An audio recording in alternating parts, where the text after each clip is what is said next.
might. Yeah, I want to watch this. It's gonna be. Yeah, I'm gonna learn a lot. welcome to the stage, Matt. Take it away, Matt. Thank you.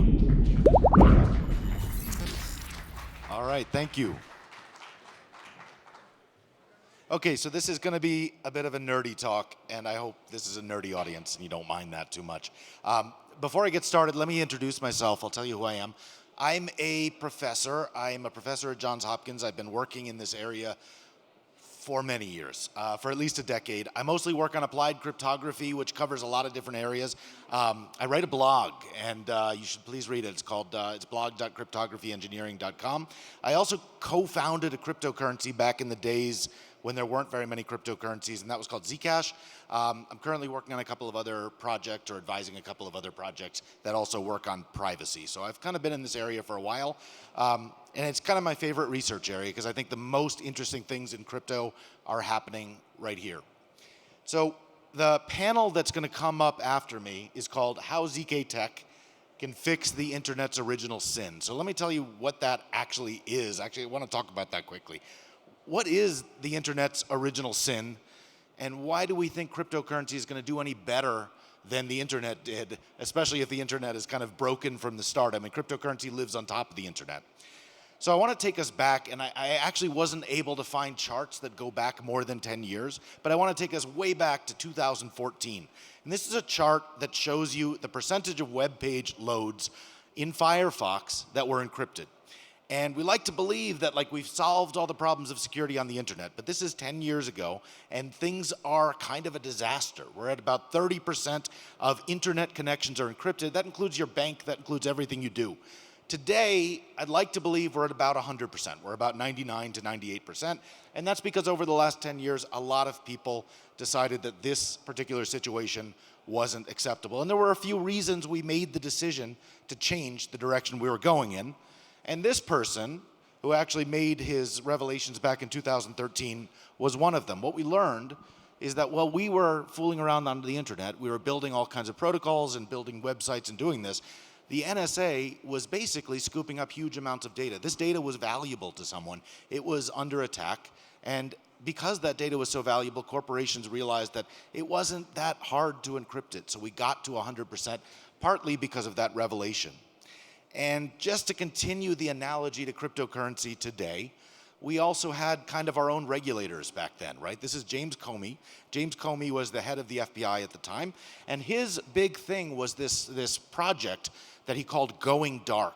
And what Going Dark was the idea that actually, despite the fact that almost nothing was actually encrypted on the internet, too much stuff was being encrypted on the internet. And his big thing was, let's stop that. Let's stop making everything so private because law enforcement won't be able to read your text messages. Now, how many of you use Signal today? Okay, that's a great showing. I don't think you're like a normal audience, but that's a pretty good showing. All right, so I'm not gonna say we've won that particular battle, but I will say that the people who replaced James Comey all over the world, they don't talk about whether encryption's a good idea or not anymore.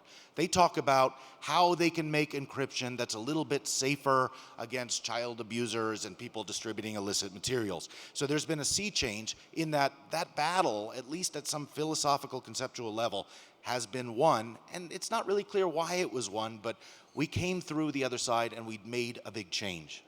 Now, moving over, by the way, this is just a graph. It's actually from 2018. I just want to show you this.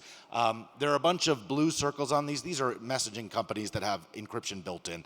And you can see that there are a lot of people using encryption, except, unfortunately, in China. Today, nearly every one of those big blue circles that says optional encryption has been filled in or is being filled in with default encryption. Unfortunately, the green circles are the outliers that remain unencrypted. So that's kind of where we're at right now. Now, cryptocurrency is a new technology, and despite the fact that it's 10 years old, it's a very new technology. It's a technology we're still trying to figure out. We're trying to figure out how we add privacy to it. And the problem is, of course, and I'm not saying anything that everybody here doesn't know, virtually every transaction we make on a smart contract system, on a payment network, is completely public. Everybody can see every single detail of what we're doing. There's a little pseudonymity, but that's about it. And it sort of feels like an inevitable feature of consensus systems, right? We need to reason over everybody's data. It seems very hard to add privacy. But we know it's not impossible because there are a few private chains that exist. The problem is that they're very limited. Mostly they just do payments, either they're just doing payments or they're not widely used, right? Like they're not built into systems. And then unfortunately, when they do get widely used, terrible things happen, like people get arrested, and this happened 2 summers ago with Tornado Cash, where Tornado was basically sanctioned. In the middle of an Ethereum chain, the entire Tornado Cash application was basically hit with a hammer, and everybody who had any access to those addresses or any history of those addresses was basically blocked. And the sad thing is, everybody's lives just kept going, and it proved that it was possible to surgically remove privacy from a smart contract system without any major consequences or anybody getting too upset about this without the whole system breaking down. So that's kind of an interesting, sad feature of what's happening today. So from here, I want to talk about some of the technologies and the techniques we have to fix that problem. And then we're going to all come up here and we're going to sit down, we're going to talk about there are a bunch of great panelists who are going to talk about some of these ideas and what we can do with them. Okay, this is the part that gets a little nerdy. So I want to show you in my particular timeline, a timeline of the inventions of major cryptographic technologies. And they go way back to the beginning. And I wish I'd actually put numbers and dates on this timeline. They are not the 2000s. This timeline begins in 1978. And it really kind of goes through the present day, but like a lot of these things go way back. Symmetric key, public key encryption, these are already used in cryptocurrency systems. Zero knowledge, we've hit zero knowledge, was invented in about 1983 and is now being finally deployed 30 years later in cryptocurrency systems. Multi-party computation, invented in 1982 and 1984. Finally, we're just hearing people talk about using this. There are a few other things here you'll hear a lot about if you pay attention to the cutting edge kind of hype stuff. Fully homomorphic encryption. That's the ability to encrypt, to compute unencrypted data. And then these are the things you've probably heard of. Succinct proofs is another one. You probably don't hear as much about cryptographic obfuscation and witness encryption, but I'm sure you will in 10 years. So let's talk about zero knowledge, and that's really the topic of our panel. So we're going to talk about ZK. I'm sad that the term ZK gets used so much. It's such a cool term, like zero knowledge. It sounds like it should apply to everything. But in cryptography, it has a very specific meaning. It means that I can prove the truth of a statement without giving away the information that I use to prove the truth of the statement. So the obvious example is, I know a key to spend some coins. I know where the coins are on the chain so I can spend them. That's how we build privacy-preserving crypto systems, is to say, I know this information, but I can use zero knowledge to prove to you I know this information without revealing that secret information and that private information about everything. I can also prove things about smart contracts. In fact, there are a whole bunch of people in that room building amazing ZK EVMs that aren't really for privacy, but at least do this basic thing. They take a program, they say, I ran it correctly on some inputs. They don't care whether the inputs are secret, but they have the capability to do that. And the basic technology they're using is called a ZK snark, or a succinct proof. And what's special about them is they give us very small proofs. Even if the program is 1 million lines long, we get a proof that's a few hundred bytes or a few kilobytes long. And this is a lot, right? It gives us all of the ingredients for private payments, for things like Zcash and Monero and Tornado Cash. And it's also great for scalability, because if we don't care about privacy, we can just make these proofs for everything. We can crush an entire blockchain down to a kilobyte, which is incredible. And that's what they're all doing out there. But it's not necessarily enough for every privacy application. So ZK has a lot of problems. One of the ones that is the biggest is it relies on one big assumption, which is that you, the person who is making the transaction, have all of the secret data in the transaction. And that's not always the case. So when you run a smart contract, you're actually computing over a whole bunch of things. So think about the case of a DEX or an AMM, right? So you're sending in a transaction saying swap some coins, but the actual data you're reasoning over is a price feed, for example, or it's an order book, or it's a whole bunch of other stuff that may be public, and that's the best case, but maybe it doesn't even exist yet. Like, you're writing the transaction, it's not going to be evaluated for 5 minutes. It's going to go out there, it's going to encounter new information, or maybe it reasons over joint state. So it's very, very hard to use ZK to solve all of our problems. And so we need new technology. And one of the big technologies people are excited about is this idea of trusted execution environments. So rather than just relying on ZK to solve all our problems, we'll use computers that nobody can hack into. And when I say computers that nobody can hack into, like the problems start to be obvious, right? Like maybe this isn't such a great assumption. So we can build all sorts of trustworthy computers, chips that have special capability, and maybe they even output ZK proofs to prove they did the right thing. Sounds like a really good idea. And they are very useful as a layer on top of existing security systems. And they're good for hardening existing systems.